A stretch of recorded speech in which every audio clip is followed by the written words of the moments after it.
But I just want to comment on this. You know, I'm just up front on this. I'm a no vote on this bill. And I'm a no vote on this bill because I'm a public school teacher. I'm a former public school teacher. I've been in the classroom. I've spent time in the classroom. And I've seen how difficult it is by not having any consistency or uniformity when it comes to our curriculum.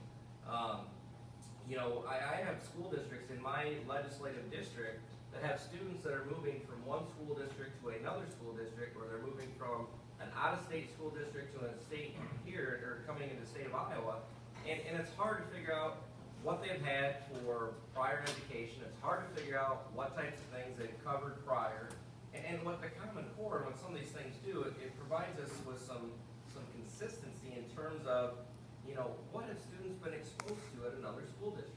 And so it allows us to better place students. It allows us to give them a better delivery mechanism.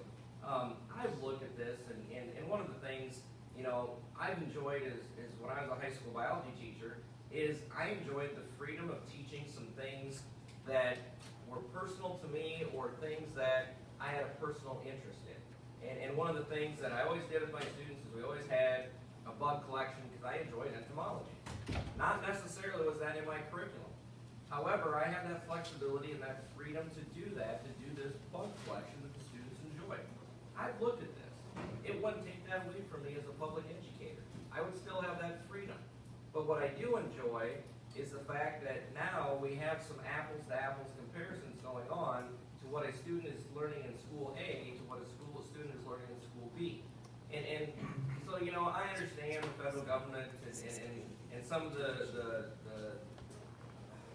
hesitancy when they become involved with things. I understand that. They don't have a very good track record in their finances and things like that. We know that. But I do think that there's value in this. I think there's value in collecting the data so that we can make better decisions based on some of the data that we collect from some of these tests.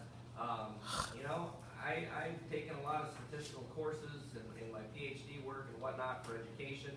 And, you know, we utilize data to make sound decision-making principles. And I think that the data that we can collect from something like this is going to help us with you know, offering better things for our students. So I don't think we're so early into this that I'm really hesitant to kill this and to get out of this system when we really haven't given it a full opportunity yet. So, you know, I'm not a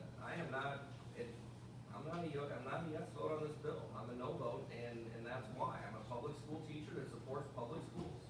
And I think this does good stuff for our public school system. So, you know, I just wanted to get that on the table and get on record for that before I have to leave later. So, but with that, I don't know if anybody else wants to comment, or you want to go to your presenters.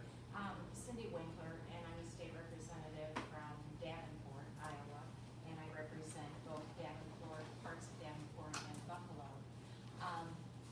I was in the school system, former teacher, retired teacher.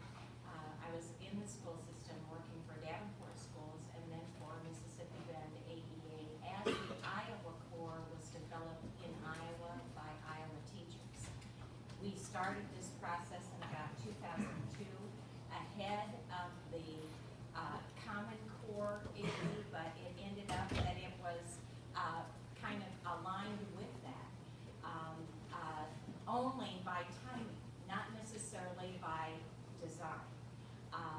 The Iowa Core was designed as a result of the need for a standardized state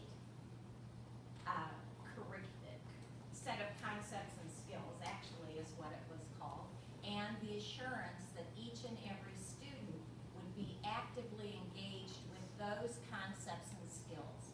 So there was that guaranteed and viable curriculum. Now, we also were very careful when we did the Iowa Core to assure it is in our code that it is not a standardized, it is a set of standards, not a standardized curriculum. We have in our code that we are not going to be recommending textbooks nor curriculum, and which leaves that open for districts to decide, local control for districts to decide the what, the standards, are non-negotiable. The how is local control. And to identify this as the federal government doing this, it's absolutely not the federal government that did this. That is a misconception. It was Iowa teachers and Iowa business leaders and Iowa higher ed sitting down and identifying what it was that our students needed to know, understand, and be able to do to meet the demands of a global society. And that is exactly what our Iowa Core is. Literacy, math, science, social studies, and 21st century skills. At the very same time, the consortium of chief state school officers were working on the Common Core.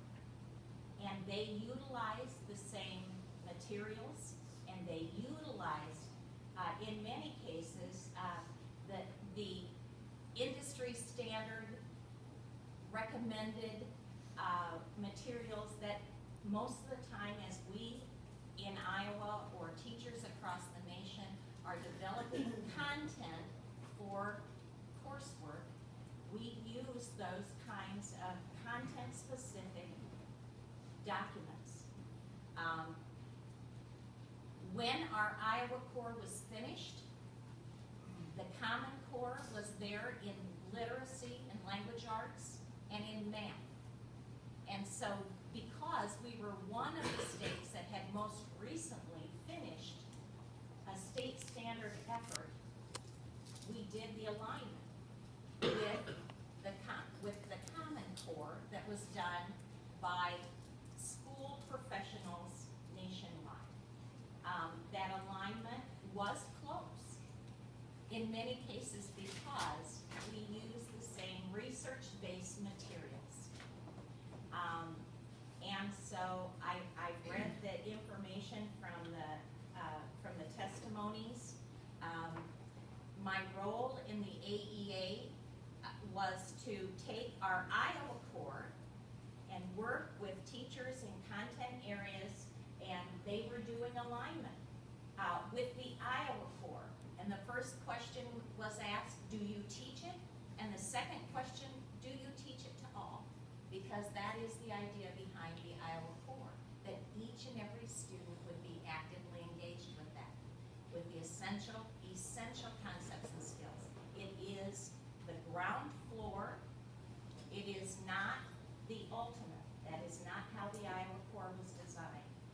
And so, in education, you then want an assessment aligned with what you're teaching. Basically, there are 3 questions that you ask. What is it we want kids to know, understand, and be able to do? How do you know they know it? And that can be a standardized assessment as well as ongoing checkpoints throughout the year. And what do you do when they don't know it? How do you work with the students who haven't quite gotten it yet?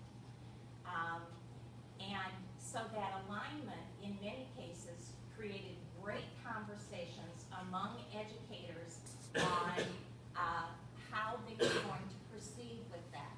It then is aligned with our graduation requirements: 4 years in language arts, 3 years of math, science, and social studies as a part of graduation. So some of the information that you were reading is not accurate in the fact that it is federal government intrusion into Iowa content. And I just want you to be aware that I experienced that as a professional and then as a legislator as we put this together. So I need you to listen, and it would sure be nice to know who's in